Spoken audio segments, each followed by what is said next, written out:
এইসব ছেলেরাই যারা হোস্টেলে থাকে তারা দিব্যি হয় নিজের ডর্মের প্যান্ট্রিতে কিছু একটা বানিয়ে খেয়ে নেয়, অথবা মেসে যা রান্না হয় তাই খেয়ে নেয়।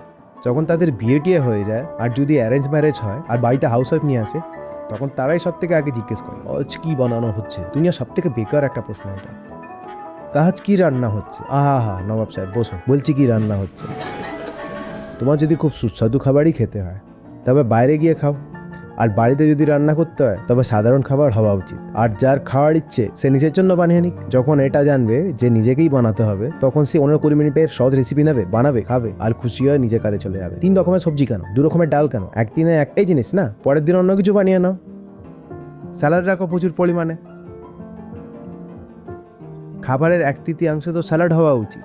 তাতে বৈচিত্র্য রাখো, এতে সময়ও বেশি লাগে না।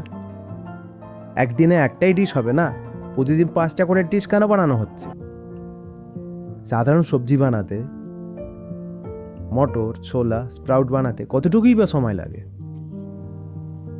আর খুব সহজে সেগুলো মুখরোচকও বানানো যায়। কত সময় লাগে?